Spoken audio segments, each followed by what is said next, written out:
شروع اللہ کے نام سے جو بہت مہربان نہایت اور رحم والا ہے۔ حضرت علی رضی اللہ تعالیٰ عنہ کے انصاف کا ایک دیگر واقعہ علماء ذکر کرتے ہیں کہ اس دور میں اصفہان وغیرہ کے علاقے پر عمر بن سلمہ رضی اللہ تعالیٰ عنہ کو عامل بنایا تھا، وہاں سے شہد اور دیگر اشیاء لائے تھے۔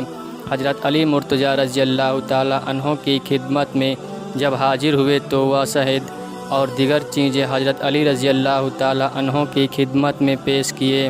آن جناب نے اس کو رہبہ کے مقام میں ان چیزوں کو رکھوا دیا اور مسلمانوں میں تقسیم ہونے تک اس پر محافظ اور امین مقرر کر دیے۔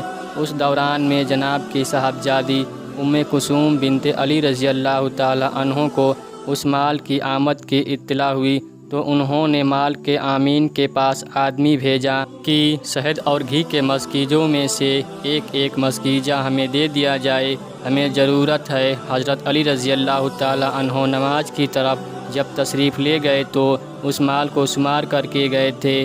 جب واپس تشریف لائے اور مال کو ملاحظہ فرمایا تو اس مال میں سے 2 مسکیجے شہد اور 1 گھی کم پائے گئے۔ بس آپ رضی اللہ تعالیٰ عنہ نے امین کو بلا کر اس کے متعلق دریافت کیا تو اس نے پہلے تو کچھ بس و پیش کیا، پھر بعد میں حضرت علی رضی اللہ تعالیٰ عنہ کے زور ڈالنے پر اس نے اصل معاملہ عرض کر دیا۔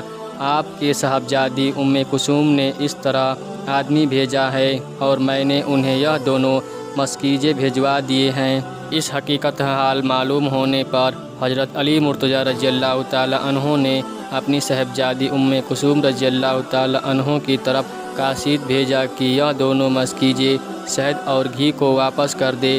جب وہ دونوں مسکیجے واپس لائے گئے تو ان دونوں میں سے کچھ مقدار کم پائی گئی۔ پھر آپ نے تجار سے اس کم شدہ مال کی قیمت لگوائی تو اس کی قیمت تقریباً 3 درہم سے کچھ زیادہ تھی۔ اس کے بعد آن جناب نے کلثوم کی طرف آدمی بھیجا کہ یہ قیمت ہماری طرف بھیج دے، چنانچہ وہ درہم حاصل کر لیے گئے۔ پھر اس کے بعد حضرت علی رضی اللہ تعالیٰ عنہ نے باقی مسکیجوں کے متعلق حکم دیا اور وہ مسلمانوں میں تقسیم کر دیے گئے۔ حضرت علی مرتضیٰ رضی اللہ تعالیٰ عنہ کے پاس ایک دفعہ اصفہان کے علاقے سے کچھ مال آیا، اس کو آن جناب رضی اللہ تعالیٰ عنہ نے حسب موقع 7 حصوں پر تقسیم فرمایا۔ اس کے بعد ایک روٹی قابل تقسیم رہ گئی۔ حضرت علی رضی اللہ تعالیٰ عنہ نے اس کے 7 ٹکڑے بنوا کر مال کے 7 حصوں پر رکھ دیے اور اس کے بعد لوگوں میں قرعہ اندازی کے موافق اسے تقسیم کر دیا گیا۔ اہل تراجم لکھتے ہیں کہ حضرت علی مرتضیٰ رضی اللہ تعالیٰ عنہ بازار میں جب تشریف لے جایا کرتے تھے تو پہلے اہل بازار پر سلام کہتے تھے۔ سلام کہنا اسلام کا اہم معاشرتی اصول ہے۔ سید علی مرتضیٰ رضی اللہ تعالیٰ عنہ بازار والوں کے ساتھ ابتدا با سلام کرتے تھے۔ اس طریقہ سے سنت نبی کی عطا ہوئی اور اہل اسلام کے لیے عملاً اس مسئلہ کی تبلیغ اور ترویج بھی ہے۔ ایک دفعہ حضرت علی رضی اللہ تعالیٰ عنہ لباس خریدنے کے لیے بازار میں تشریف لے گئے۔ آپ رضی اللہ تعالیٰ عنہ نے صاحب دکان سے دریافت فرمایا کہ کیا آپ مجھے پہچانتے ہیں؟ تو اس دکاندار نے کہا ہاں امیر المومنین، آپ رضی اللہ تعالیٰ عنہ کو پہچانتا ہوں۔ تو آپ رضی اللہ تعالیٰ عنہ اس دکان سے آگے بڑھ گئے اور دوسرے دکاندار کے پاس پہنچ کر ارشاد فرمایا کہ آپ مجھے پہچانتے ہیں؟ تو اس نے عرض کیا کہ میں آپ رضی اللہ تعالیٰ عنہ کو نہیں پہچانتا۔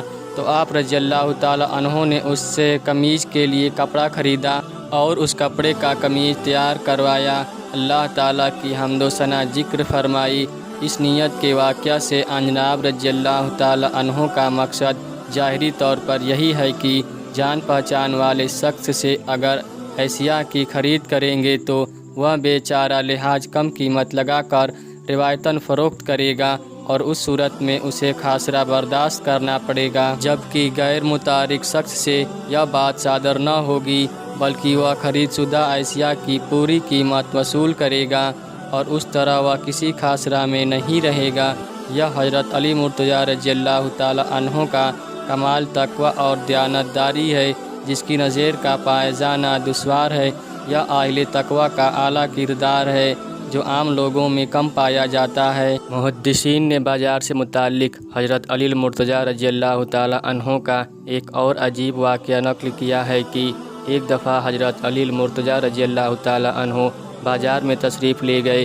اتفاقاً بارش ہونے لگی تو اس حالات میں آپ رضی اللہ تعالی عنہ ایک دکاندار کے خیمے کے نیچے بارش سے بچنے کے لیے کھڑے ہونے لگے۔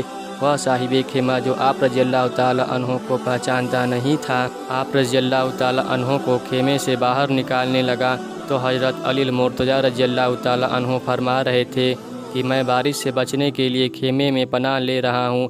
صاحب خیمہ فارسی تھا۔ اسے بعد میں جب بتلایا گیا کہ یہ تو امیر المومنین علی المرتضیٰ رضی اللہ تعالی عنہ تھے تو وہ اپنے فعل پر نہایت پریشان اور پشیمان ہوا اور اپنے اضطراب کا اظہار کرنے لگا۔ اسباق بن نواد کہتے ہیں کہ خلافت عمر رضی اللہ تعالی عنہ کے دوران 5 افراد کو زنا کے مسئلہ میں پکڑ کر لایا گیا۔ حضرت عمر رضی اللہ تعالی عنہ نے حکم دیا کہ 5 کو 100 کوڑے مارے جائیں۔ حضرت علی رضی اللہ تعالی عنہ بھی وہاں پر موجود تھے۔ انہوں نے کہا کہ 5 افراد کا حکم ایک سا نہیں ہوگا۔ حضرت عمر رضی اللہ تعالی عنہ کہتے ہیں کہ پھر آپ ہی ان کے بارے میں فیصلہ کریں۔ حضرت علی رضی اللہ تعالی عنہ نے ایک کی گردن اڑانے، دوسرے کو سنگسار کرنے، تیسرے کو 100 کوڑے مارنے، چوتھے کو 50 کوڑے مارنے اور 5ویں کو صرف تدبیہ کے طور پر تھوڑی سی سزا دینے کا حکم دیا۔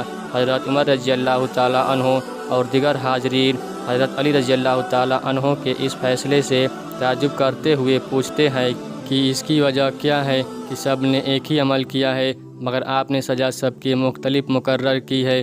تو حضرت علی رضی اللہ تعالی عنہ یوں جواب دیے، پہلا شخص کافر ذمی تھا، یعنی مسیح یا یہودی ہوگا جو اسلامی حکومت میں شرائط جمع پر زندگی گزار رہا ہوگا، لہٰذا اس کی سزا حکومت اسلامی میں رہنے والے مسلمانوں کی مانند تلوار سے گردن اڑانا ہے۔ دوسرا شخص شادی شدہ تھا، لہٰذا اس کی سزا سنگسار تھی۔ تیسرا شخص مزور تھا جس کی سزا 100 کوڑے تھی۔ چوتھا شخص غالم تھا جس کی سزا نصف یعنی 50 کوڑے تھی۔ 5واں شخص دیوانہ تھا جس کی سزا صرف اسے تتبیہ کرنی تھی۔ خلافت عمر رضی اللہ تعالی عنہ کے دوران ایک شخص دوسرے شخص کو لے کر آیا کہ اس شخص کی گائے نے میرے اونٹ کو اپنی سینگ سے زخمی کر دیا ہے، لہٰذا میں اس کی خسرات چاہتا ہوں۔ جب عمر رضی اللہ تعالی عنہ کی کچھ سمجھ میں نہ آیا تو حضرت علی رضی اللہ تعالی عنہ سے فیصلہ کرنے کو کہا۔ آپ رضی اللہ تعالی عنہ نے فرمایا، میں نے پیغمبر اسلام سے سنا ہے کہ یعنی اسلام میں ضرور زیان نہیں ہے، لہٰذا اگر گائے کے مالک نے اپنی گائے اونٹ کے راستے میں باندھی ہوئی تھی تو گائے کا مالک ضامن ہے۔